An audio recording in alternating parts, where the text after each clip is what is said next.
Hey, welcome to a What's in My Camera Bag video. It's the first one I've ever done and I have a lot of gear as you saw in the thumbnail. So let me just change out of these clothes real quick and let's start this. Alright, much better. So let's get on with this What's in My Camera Bag video for 2022. Okay, so the way that I'm going to show this, I'm going to show you guys the bags real quick just to get them out of the way because they're the biggest thing and I have everything just laid right here on the side. To explain what, I have two camera bags. If I'm going for just like a light day or if I'm going to Disney or something like that, I bring the Peter McKinnon pneumatic bag. It is the cube, which means I have a little bit of compartments right here on the bottom. Usually I have the USR right here, a 70-200, a 35, and then some batteries, which is honestly more than enough that I would need for any shoot, but that's my light travel. And of course, as you should know, the bag opens and becomes a whole backpack that you can just strap on your back with the gear on the bottom. The one that I use most often for any day that I'm gonna be out for a while or if I'm gonna travel is this beast of a backpack. It's by Lowepro. It is the Pro Tactic BP 450 AW version 2. It is an absolute monster of a bag. You have all these little straps right here that you can just attach things on the side. That's usually where I keep my tripod or sometimes a water bottle.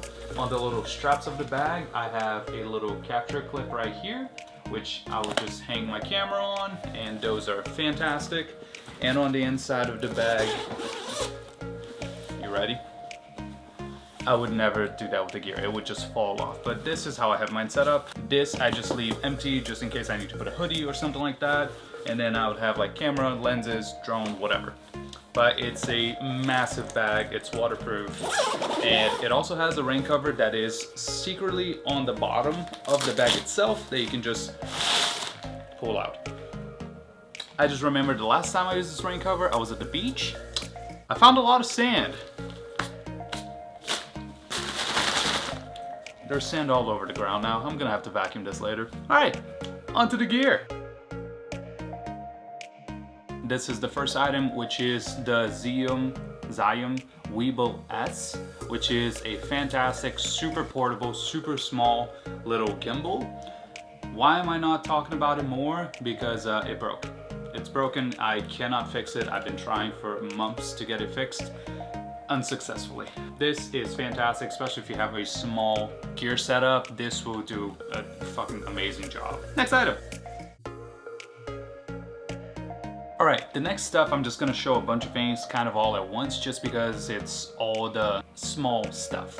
So I have this it's whatever this little gear pouch.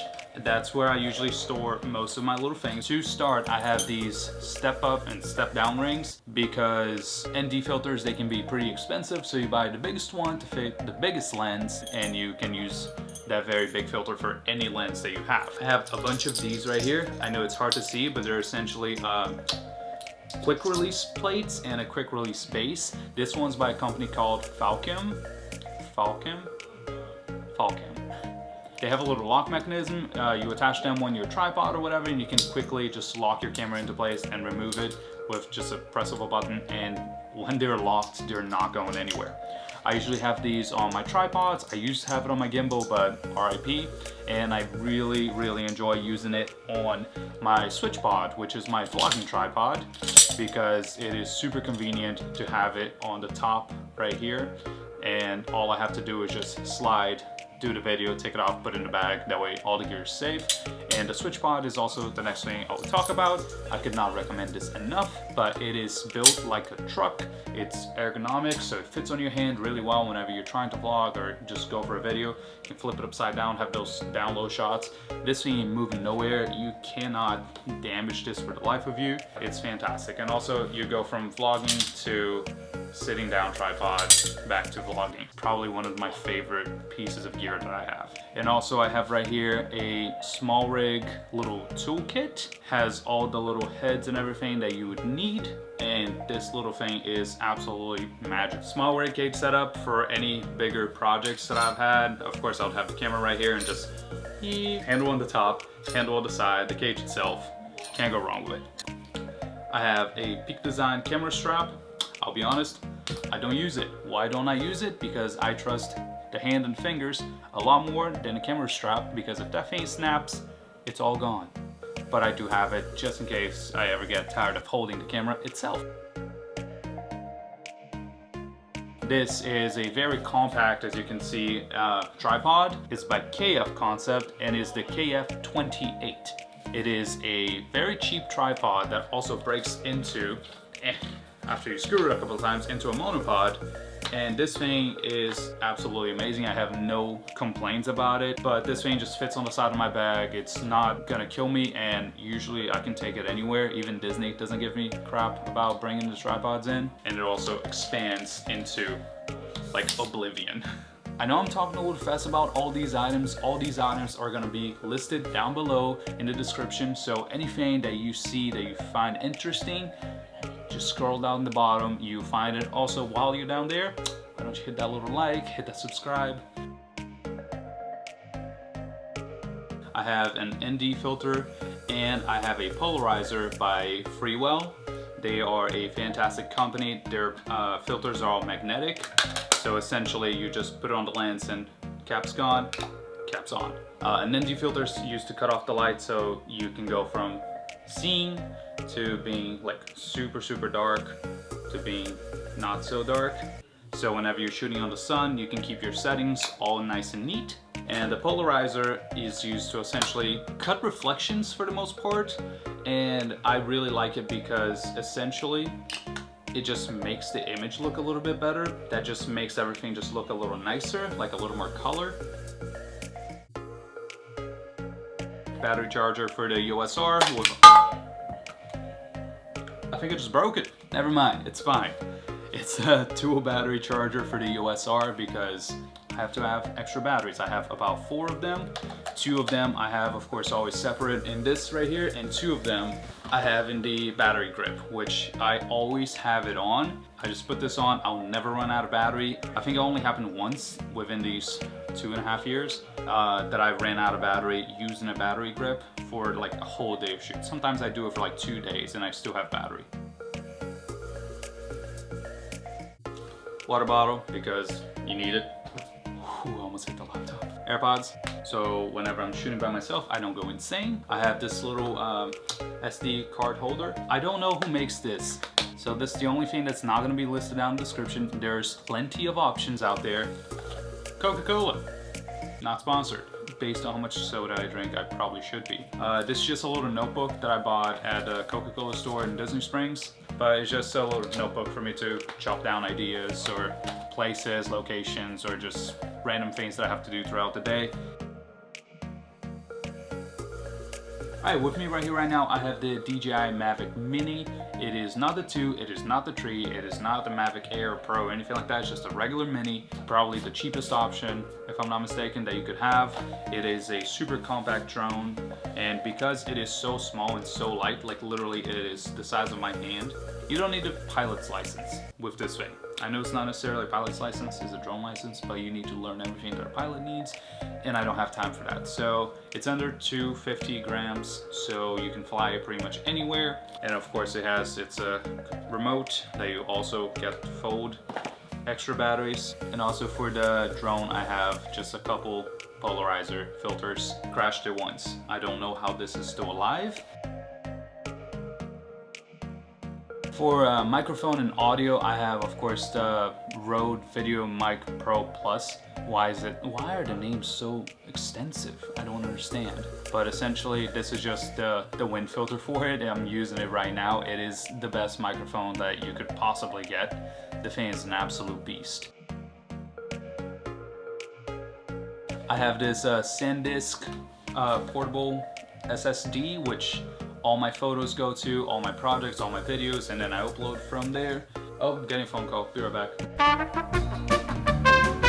A little MacBook to edit said videos and photos like this one that I'm recording right now with you.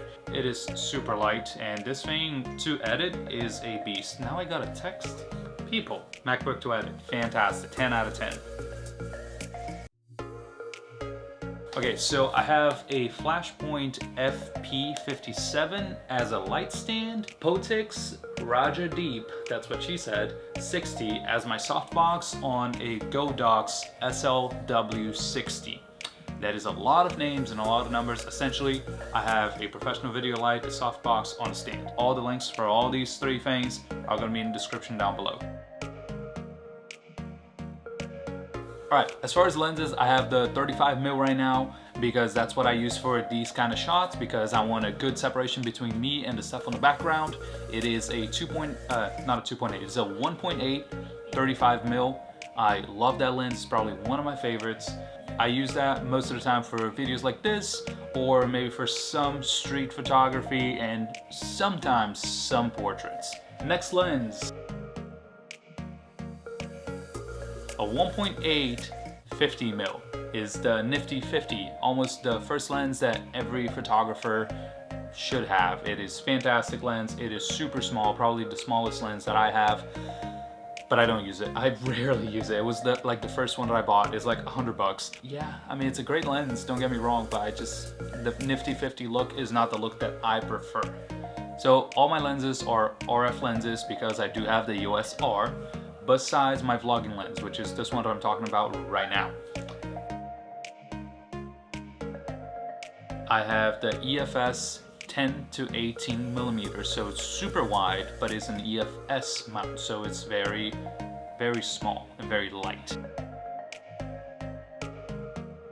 My second favorite lens, it is the RF 85mm because it's just like the 35, it's a macro lens. So it is fantastic for up close stuff. It is fantastic in the dark, the bokeh and just the compression that the 85 gives. It is just so good because I can literally do almost everything with it. I can do portraits, I can do street photography, I can do animal photography, I can go to the parks and take photos of buildings or whatever I want, and that lens will just absolutely kill it. To every kingdom, there's a king, and the king for this one, it is none other than my very, very heavy, beefy, loved 70 to 200. This is an absolute monster. The glass on it is massive, and just the quality of the photos that you get out of this is just out of this world. Like, this is not small by any means whatsoever. It is massive at 200, it is still very big and very heavy at 70, but it is the magic of all magic lenses. Alright, thank you very much for watching. I hope you enjoyed this. This is what I have in my camera bag for this year. I hope not to change it a lot, even though there's a lot of cool stuff coming up. But if you want to see more, or if you want to see new videos or different ideas, leave a like on this video down below and make a comment, give me some ideas so I can maybe explore something you want to see in Orlando or the parks. Hit that subscribe button, and I'll see you guys in the next video. Peace.